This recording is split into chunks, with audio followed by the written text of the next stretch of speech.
suara mahasiswa selembar. Situasi di mana masa transisi kali ya, atau transformasi dari yang offline menjadi online. Mungkin hambatan dan dari adaptasi yang ada semenjak pandemi gitu ya, apalagi olahraga cukup besar gitu ya. Assalamualaikum warahmatullahi wabarakatuh. Sebelumnya perkenalkan, nama saya Aryana Caturangga. Saya sekarang menjadi moderator untuk jadi mohon maaf, ada suaranya? Sinyalnya ada nggak? Ada ya? Oke. Ya, jadi suara mahasiswa saat ini telah menggarap suara mahasiswa selembar, yaitu produk dari teman-teman angkatan 2020 atau calon anggota gitu ya, dari suara mahasiswa. Dan video ini sebagai rangkaian untuk launching nantinya dari produk suara mahasiswa selembar itu. Kayak gitu teh, Kang ya. Aku pembawaannya santai aja gitu ya, relax aja, kita tanya jawab mengenai masalah Ormawa. Oke, sebelum kita mulai, mungkin saya akan memaparkan dulu sponsor. Yang pertama ada PT Kres, yang kedua ada Coffee Toffee, dan yang ketiga ada Ines Kosmetik. Oke, untuk mempersingkat waktu mulai saja ya. Yang pertama nih, Kang Teteh. Boleh diceritakan masa peralihan kegiatan Ormawa nih dari Akang Teteh yang biasanya offline menjadi online gitu. Boleh sama siapa saja dulu? Mangga? Iya, izin masuk Kang, suaranya jelas suara saya. Jelas Kang Ipa, mangga? Ya, siap. Semua mungkin sebelumnya saya ucapkan mohon juga buat kesempatan sharingnya dengan rekan suara mahasiswa, terus mungkin suatu kehormatan juga bisa berdiskusi bareng ya sama beberapa UKM atau UKM lainnya. Mungkin kalau cukup menarik ya Kang ketika mempertanyakan mungkin yang saya simpulkan situasi di mana masa transisi kali ya, atau transformasi dari yang offline menjadi online. Kalau berbicara saya sendiri sebenarnya kan mungkin beberapa teman-teman KM udah tahu ya, maksudnya dalam tanda kutip saya dikatakan orang lama karena memang masa kepengurusan saya sebenarnya Desember itu udah selesai, itu Desember tahun 2020 berarti ya.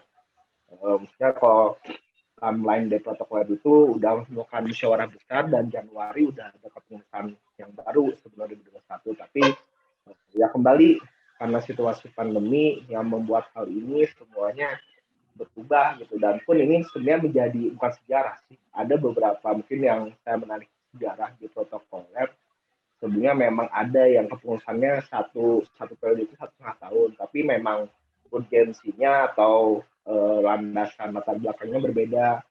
Mungkin kalau waktu itu ada permasalahan internal, kalau kami kan lebih faktor eksternal ya kan, yang terduga gitu. Jadi hasil musyawarah mufakat seluruh anggota aktif di protokoler memutuskan gitu, saya sebagai ketua dilanjutkan untuk memenahi ke setengah periode ke depan atau setengah tahun lah, yaitu terhitung bulan Juni ya. Sekarang mungkin saya lagi melakukan musyawarah besar ya kan, pun insya Allah minggu ini udah akan ada ketua baru, tapi untuk pelantikan kemungkinan akhir Juli. Nah, mungkin sedikit bercerita agak sedikit berbeda kali ya, karena saya sedikit mengetahui bahwa Kang Teteh di sini sebagai ketua rata-rata kan dilantik saat memang sudah setelah pandemi gitu. Sedangkan yang jadi persoalan saya di sini kami gitu ya, dengan saya mengusung narasi revolusi dalam artian sebagai landasan visi misi saya itu protokol R, tentunya udah punya grand mapping, grand design atau konsep gitu ya, di mana satu periode ke depan, 1 tahun ke depan, yang dimana saya dilantik tidak pernah terpikirkan adanya situasi pandemi ini. Jadi yang mungkin bukan artinya saya mengatakan lebih penting gitu ya, Akang Teteh, tapi jatuhnya yang lebih sulit bagi saya gitu ketika pas banget kala itu kami sedang menerima anggota baru yang di mana hari H itu saya masih ingat sekitar bulan April gitu ya kalau sependek pengetahuan saya sekitar bulan April di mana kita sedang melaksanakan diklat yang jatuhnya itu merupakan program kerja strategis ya yang mempengaruhi jalannya roda organisasi gitu akan tetapi di situ pas-pasan langsung pandemi semua kegiatan dilarang tentunya pun sejujurnya saya sempat 1 bulan kami vakum dalam artian bukan vakum berarti menghilang cuma jatuhnya ya mungkin mental pikiran terpengaruh karena kita udah menguasai segala hal beberapa kali saya melaksanakan rapat pimpinan istilahnya bahkan setiap data statistik di televisi atau di berita-berita gitu ya mengenai COVID ketika landai, ketika turun, saya langsung ngambil tindakan. Pas sudah ngambil tindakan, perubahan transformasi dari kegiatan offline ke online, tahu-tahu naik lagi gitu. Itulah yang pun sama mungkin ya sama Teteh Kopma tadi atau Bakti Desa, apalagi Bakti Desa dan Teteh Kopma kan Kopma di ruang lingkup unik gitu ya, memang usahanya terus Bakti Desa kan harus menjamban desa-desa pun kami sama gitu apalagi kami berurusan dengan bidang event organizer gitu ya dengan ya mungkin udah hal yang tidak aneh kali ya sekarang dengan segala protokol COVID walaupun memang saya akui sekarang kita alhamdulillah udah mulai beradaptasi mungkinnya beberapa bulan ini tapi kurang lebih gitu sih kan yang kami rasakan punya semua kena dampak dari berbagai aspek berbagai faktor di roda organisasi ini mungkin itu sedikit bercerita saja dari saya mungkin ya urusan ditanyakan transformasi atau masa transisi dari offline ke online. Atau nuhun. Oke, baik, terima kasih Kang Irfan. Mungkin untuk Kang Azhar gitu ya, kita masuk ke adaptasi gitu ya, adaptasi dari masing-masing ormawa gitu. Terkhusus dari Kang Azhar kan sebagai UKM olahraga gitu ya, boleh diceritain gitu Kang hambatan serta alternatifnya gitu khususnya dari Akang sebagai ormawa olahraga gitu. Oke, sebelumnya terdengar ya suaranya? Oke, izin masuk dulu. Terima kasih juga nih udah kasih wadah gitu ya buat sedikit bercerita gitu. Mungkin hambatan dan dari adaptasi yang ada semenjak pandemi gitu ya, apalagi olahraga cukup besar gitu ya. Mungkin nggak cuma UKTU aja gitu, olahraga UKM-UKM olahraga lain juga waktu itu saat kumpul gitu ya, membicarakan tentang organisasinya sama gitu. Kendalanya ya dari segi pelaksanaan aktivitasnya nggak bisa berjalan seperti biasa dikarenakan ya di situ kan olahraga biasanya langsung bersentuhan secara langsung gitu ya, kontak fisik, gimana kondisi kayak gini ya mungkin kurang memungkinkan lah untuk melaksanakan itu gitu. Mau nggak mau ya tapi kita harus tetap menjalankan organisasi gitu ya, kita harus tetap menjalankan si organisasi gitu. Mungkin apa ya, hambatan udah pasti gitu, kita nggak bisa langsung ketemu dari segi mungkin pelaksanaan organisasinya ataupun aktivitas-aktivitas seperti biasa gitu. Alternatif yang biasa kita lakuin ya lebih mungkin agenda-agenda online yang bisa dijalankan dulu gitu ya, untuk menjaga komunikasi dulu antar pengurusnya, untuk antar anggotanya juga gitu. Cuman mungkin karena kita nggak banyak aktivitas di kampus gitu ya, jadi untuk sekarang gitu alternatif yang lebih ininya ya tetap kita adain latihan namun dengan pengurangan jadwal, maksudnya jadi jam dari latihannya sendiri kita kurangi, terus juga mungkin dari penyewaan lapangannya sendiri kita kurangi kayak gitu. Dan karena apa ya, anggota yang mengikuti latihan sendiri pun nggak terlalu banyak gitu, jadi tetap dijaga juga protokolnya, tapi tetap berjalan juga sih aktivitasnya. Mungkin kalau olahraga kayak gitu sih, Kang Catur. Dari masing-masing ormawa juga tentunya punya program kerja gitu ya. Dari Kang Yudi boleh mungkin ya, dari Bakti Desa Kang Yudi, program kerja kan tentunya Bakti Desa ini ya pastinya terjun ke lapangan gitu, ke desa-desa. Nah sekarang yang terhambat gitu Kang Yudi apa aja sih gitu proker-proker? Untuk program kerja alhamdulillah untuk sementara ini menuju SAP ya, sidang akhir periode itu belum ada hambatan signifikan. Nah, untuk yang tadi Kang Catur ya bilang perihal terjun lapangan masuknya ke desa, ya alhamdulillah beberapa bulan kemarin dari kita juga sudah mengunjungi desa-desa yang telah menjadi desa binaan kita. Namun ini kembali lagi, kita juga ke desa nggak mau ngambil resiko di sini, ya kita nggak mau, istilahnya nggak mau bawa penyakit lah ke desa. Jadi kita benar-benar dijaga protokol kesehatannya. Jadi ya kita dibatas ke desanya itu hanya beberapa orang. Ya diwakilkan lah oleh divisi sosial dari bakti desa itu sendiri. Kemudian ya ada beberapa desa binaan lagi yang telah kita survei lagi, ya alhamdulillah ya kita dibatas juga. Jadi yang mungkin yang bisa dibilang dari hambatan ini, ya kita nggak bisa semuanya. Jadi nggak bisa keseluruhan anggota kita ke desa, yaitu sebuah keharusan yang harus kita lakukan demi menjaga protokol kesehatan. Mungkin dari teman saya, dari staf ahli saya, dari Kang Ahyan, mangga bisa ditambahkan, boleh? Kang Ahyan, mangga. Ya, untuk program kerja sendiri dari Bakdes Unisba ini kita udah menyesuaikan dari awal untuk program kerja karena kita dilantik pada masa pandemi juga. Jadi kita diberi waktu 3 bulan untuk memikirkan program kerja, ibaratnya inovasi baru juga.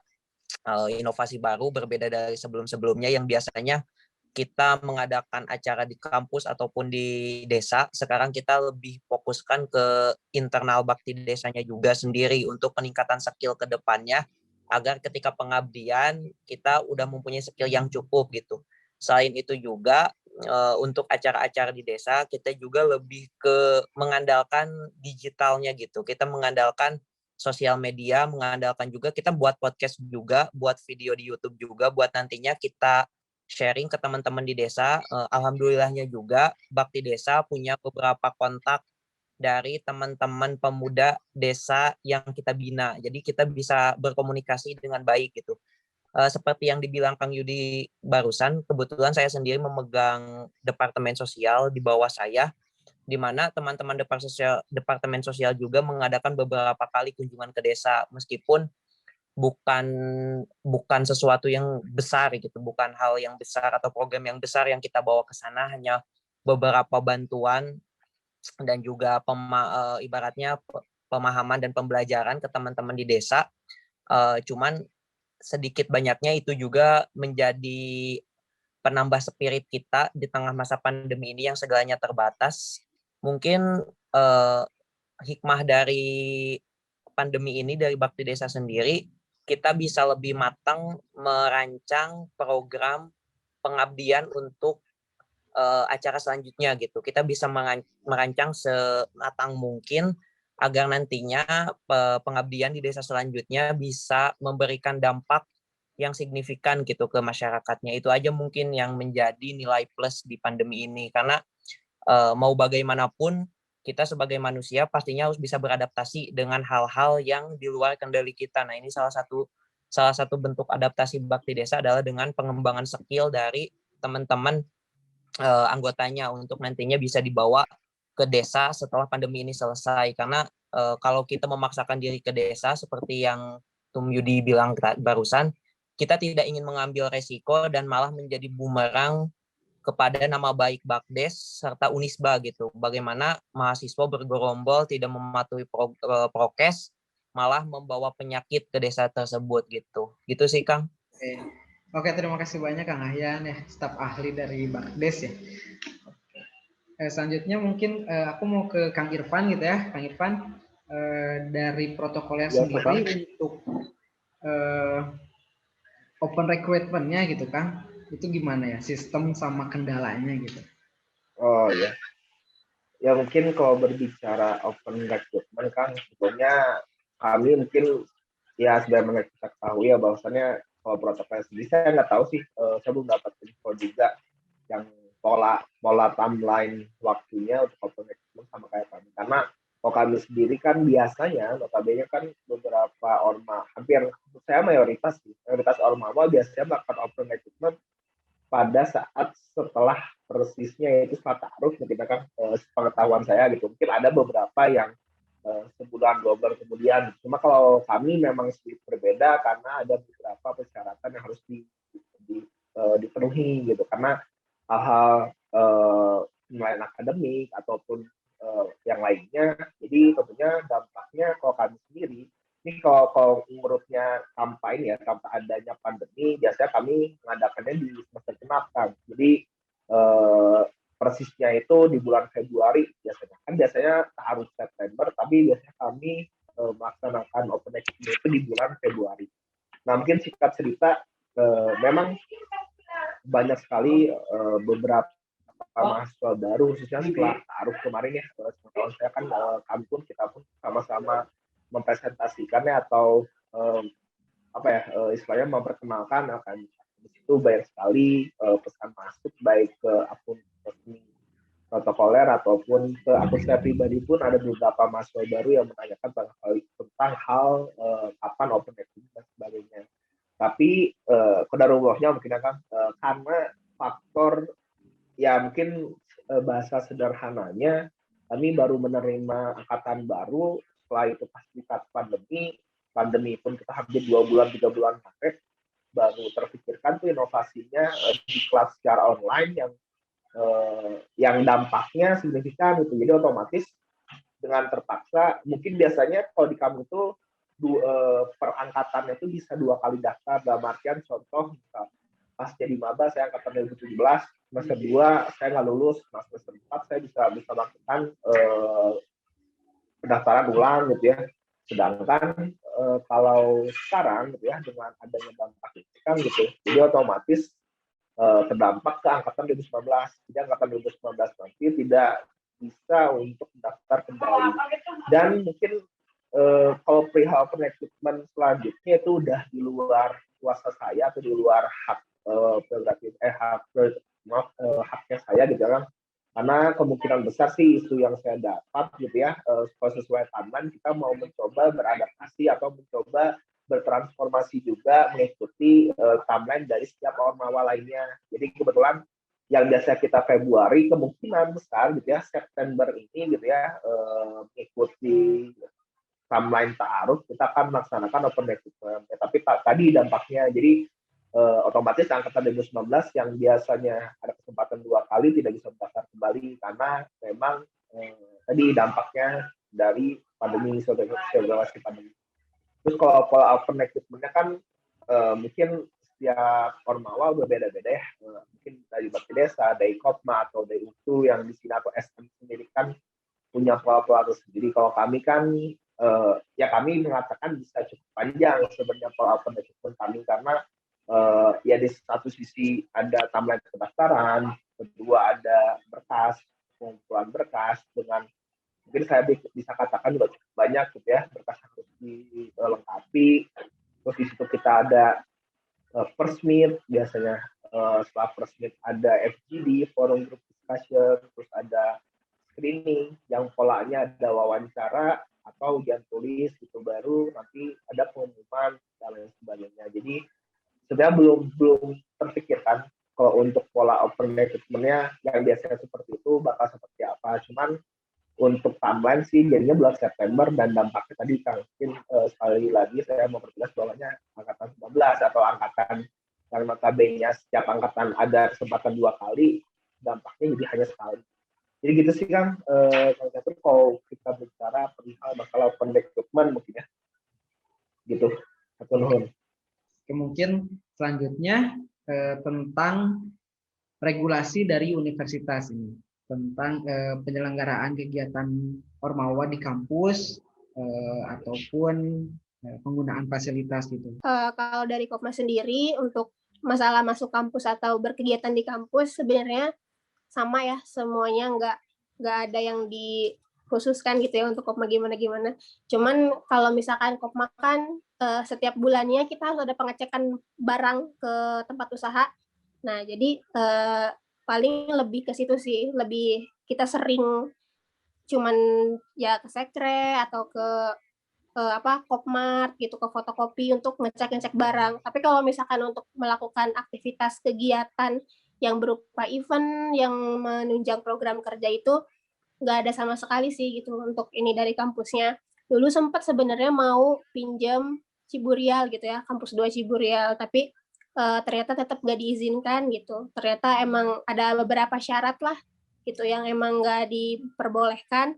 Jadi sama aja sih gitu. Kita cuman ya emang sering Kopma dibilang sering datang ke kampus, tapi lebih ke kewajiban buat ngecek-ngecek barang gitu, stock of name namanya kalau di Kopma. Sama paling cek-cek sekre lah gitu. Itu pun sama prosedurnya kirim surat, izin ke satpam, kamtimber, kayak gitu. Gitu kan. Oke. Terus Syifa, aku mau nanya sedikit. Yang tadi alat-alat Kopma berarti itu tidak dipakai ya, disimpan aja di kampus? Gitu. Alat-alat apa maksudnya? Tadi kan Produk. katanya ya dicek kan, ngecek alat gitu ke kampus, ke Kopma. Iya. Berarti alat-alat itu? Iya, ada di.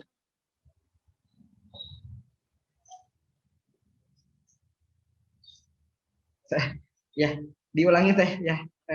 Tadi alat-alatnya berarti tidak digunakan gitu ya teh? Iya, enggak. Kan di kampus tuh di minimarket, di Kopmart tuh ada kulkas, ada komputer, ada terus di fotokopi ada mesin fotokopi, ada printer, ada komputer kayak gitu. Itu pure nggak digunain gitu. Paling kita setiap bulan cuman ngecek aja, ngecek keadaannya sama ngecek stok barang-barang yang ada di Kopmart itu gitu. Kayak misalnya minuman, makanan ada berapa lagi setiap bulannya selalu dicek gitu kan. Terus kalau misalkan di sekre tuh inventarisnya paling ya kayak Infokus, terus ya dokumen-dokumen, arsip-arsip kayak gitu sih, ngecek-ngecek kayak gitu. Jadi ya itu rutin setiap bulan gitu dilakuin. Oke. Ya, terima kasih. Boleh tambahan kan? Oh, boleh mengatakan. Jadi kan masalah fasilitas gitu ya dari kampus sama regulasi mengenai kayak gitu. Kebetulan sejauh ini emang fasilitas dari Kopma sendiri apa ya? Kebanyakan yang ada di kampus itu yang miliknya inventaris itu teh milik Kopma sendiri gitu. Jadi bukan keseluruhan itu punya kampus. Jadi untuk fasilitas sendiri kita memang sedikit minim lah gitu ya dari kampus. Yaitu ya kemungkinan kita cuma dikasih kayak sekretariat gitu kan, terus kayak wifi juga kita difasilitasi itu. Cuman sejauh ini masalah kayak barang-barang ataupun inventaris dari Kopman sendiri kebanyakan dari kita gitu. Selebihnya listrik juga yang ada di bawah gitu ya. Itu kita bayar sendiri gitu. Jadi nggak nggak dibayar gitu ya sama kampusnya gitu. Jadi nggak banyak gitu, nggak banyak juga gitu ya dari fasilitas yang diberikan sama kampus itu. Dan ya mungkin regulasi mengenai fasilitas kita juga mungkin rada sulit lah gitu ya mengenai itu. Paling ya kita bisa mempergunakan kayak dana-dana gitu kan yang dikasih sama kampus aja gitu. Jadi selebihnya memang fasilitas yang kita cari sendiri dan memang pure dari Kopma gitu. Mungkin itu aja tambahnya. Oke, baik, terima kasih Kang Ilham. Selanjutnya ada ini ya, masuk kita ke solusi alternatif gitu dari masing-masing Akang Teteh itu bagaimana sih gitu? Gimana cara mengantisipasi untuk kendala ini gitu? Boleh dari siapa dulu? Dari Kang Yudi mungkin, dari Bakdes? Baik, terima kasih Kang Catur. Terkait untuk kendala apa Kang? Untuk solusi alternatif gitu dari masing-masing ormawa, apakah memiliki solusi alternatif untuk menghadapi ya mengantisipasi kendala-kendala ini gitu ya? Ya. Kalau tadi sedikit menambahkan perihal masalah regulasi ya untuk terkait dari kemahasiswaan, memang gak jauh beda dari UKM lain. Ya memang setahu saya hanya itu. Jadi kita itu boleh ke kampus tapi cuma ya untuk kegiatan di dalam sekre saja. Tetapi saya juga pernah berkoordinasi dengan pembina saya bahwasannya yang kampus di Ciburial itu yang aulanya boleh dipakai katanya, tapi saya belum memfollow up berita itu. Tapi bisa juga ya kembali lagi dibatasi. Cuman ya seperti itu. Kalau dari saya sih solusi alternatif dari saya sendiri, ya khususnya dari Bakdes kan sekarang ya dari dosennya ataupun mungkin dari masing-masing Akang Teteh di sini sudah ada yang divaksin. Mungkin ya bisalah sedikit-sedikit kita melakukan ya sedikit-sedikit melakukan yang katanya kan udah ada gosip-gosip kita sekarang tatap muka langsung atau ini, tapi kan berita di pusat kan COVID naik lagi. Mungkin ya sedikit-sedikit karena memang sudah divaksin, mungkin ya kita bisa melakukan sedikit kegiatan yang memang di kampus lagi. Jadi sedikit-sedikit lah berangsur-angsur. Jadi supaya supaya ya pengenalan untuk dibalikin lagi. Jadi masa transisi COVID menuju masa normal lagi kayak gitu. Jadi dibalikin lagi kan. Jadi yang tadinya kita mulai dari masa normal ke transisi COVID, ya kita dari COVID ya ke transisi normal. Jadi berangsur-angsur lagi kayak gitu. Dibalikin lagi, kita melawannya dari itu sih. Kalau kata saya, kan kita udah ada vaksin, gitu sih. Oke. Mungkin Kang Ahyan ada tambahan nggak? Saya sepakat dengan ketua saya Tum Yudi bahwasannya emang untuk solusinya pemakaian kampus dan segala macamnya mungkin kembali lagi kita ikut kepada prokes yang ada dengan artinya dengan mungkin sesi yang ditambah kalau memang seminar atau kalau memang ada acara pelantikan tamunya dibatasi, terus jaraknya diperhatikan, hand sanitizer, ataupun kalau memang perlu dan penting suatu acara tersebut mungkin bisa melampirkan tes COVID ataupun tes vaksin untuk kelengkapan dokumennya sehingga acara bisa dilaksanakan gitu. Karena memang beberapa acara juga dari Ormawa ada yang tidak bisa dilakukan secara online. Kita harus melihat juga ke sana. Sama satu lagi, pemanfaatan kampus, di mana kita juga membayar uang, ibaratnya uang kampus juga. Berarti kan harus ada hak juga yang harus kita dapat di sana gitu. Paling mungkin itu aja, kita harus perhatikan protokol kesehatannya kalaupun emang ada acara gitu. Oke. Ya. Mungkin itu menjadi diskusi terakhir gitu ya untuk solusi alternatif. Kita sudah berada di penghujung acara gitu ya. Penghujung diskusi. Oke, terima kasih Akang Teteh telah meluangkan waktunya. Jadi seperti tadi yang saya sampaikan di awal, untuk video ini merupakan rangkaian dari penggarapan Suara Mahasiswa Selembar oleh teman-teman calon anggota pers Suara Mahasiswa angkatan 2020 gitu. Jadi Akang Teteh selanjutnya bisa membuka varian web varian.suaramahasiswa di web Suara Mahasiswa mengenai tulisan tentang organisasi mahasiswa ini begitu. Mungkin sebelum ditutup saya akan membacakan kesimpulan dulu ya dari diskusi tadi.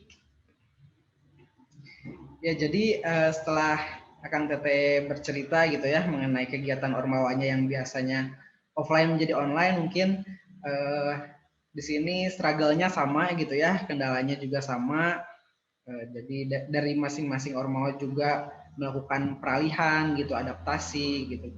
Tadi kata Teshifa juga melakukan ekspansi gitu ya, peralihan dari yang biasanya offline menjadi bisnis secara digital juga gitu. Terus proker-proker juga dari masing-masing Ormawa tentunya terhambat, dan ya teman-teman juga, Kang Teteh juga di sini melakukan inovasi baru gitu ya, yang semula setahun yang lalu mungkin sudah dirancang, sudah dipersiapkan, harus dirombak kembali karena pandemi ini begitu. Mungkin selanjutnya tentang regulasi. Regulasi tentunya di sini masih simpang siur gitu ya, dari universitas juga belum memberikan patokan yang jelas bagi Ormawa-Ormawa begitu, dan tentunya masing-masing Ormawa juga mendapatkan regulasi yang berbeda-beda gitu ya, belum secara merata gitu. dari universitasnya. Lalu selanjutnya yang terakhir tadi kita bahas solusi alternatif dari Bakti Desa, tadi Kang Yudi dan Kang Ahyan itu solusi alternatifnya sudah vaksin dan sedikit-sedikit bisa ke kampus gitu tadi kata Kang Ahyan. Terus dari Kang Yudi juga ada kita harus memanfaatkan kampus gitu ya, karena kita juga sebagai mahasiswa tentunya membayar gitu ya, ada pembayaran IKT maupun SKS gitu, dan tentunya harus dimanfaatkan gitu ya. Lalu selanjutnya dari Kopma, tadi kata Teh Syifa, kegiatan pandemi ini hadapi saja dengan skema dan pola yang dirancang dengan maksimal gitu. Lalu edukasi juga ya, tadi edukasi kepada anggota agar bisa terus beradaptasi. Nah, selanjutnya dari Kang Irfan tadi sistem hybrid bisa dilakukan ya, asalkan ya tetap menerapkan gitu ya protokol kesehatan, dan tadi juga mungkin senada dengan Kang Yudi gitu dan Kang Ahyan yang ya kalau sudah vaksin kita bisa ya secara bertahap gitu, melakukan kegiatan normal kembali secara bertahap begitu. Lalu tadi kata Kang Azhar juga mungkin mewakilkan dari olahraga yang lainnya juga tentunya masih berusaha secara maksimal ya Kang Azhar ya untuk ya tentang fasilitas begitu. Ya masuk lagi ke regulasi yang tadi. Oke, mungkin segitu ya diskusi siang hari ini. Sangat berbobot sekali gitu dari teman-teman Ormawa, perwakilan dari Ormawa gitu ya, dari UKM KM, meskipun tidak semuanya bisa hadir. Oke, baik. Sebelum ditutup mungkin saya akan membacakan kembali gitu ya sponsor yang tentunya mendukung dari penggarapan video launching Suara Mahasiswa Selembar ini. Yang pertama ada PT Kres, lalu ada Coffee Toffee, serta ada Ines Kosmetik. Ya, segitu mungkin sekian. Moderator saya Ariana Caturangga, pamit undur diri. Terima kasih Akang Teteh semuanya dari UPTU, dari Protokoler, dari Kopma, serta Bakti Desa. Terima kasih banyak sudah meluangkan waktunya.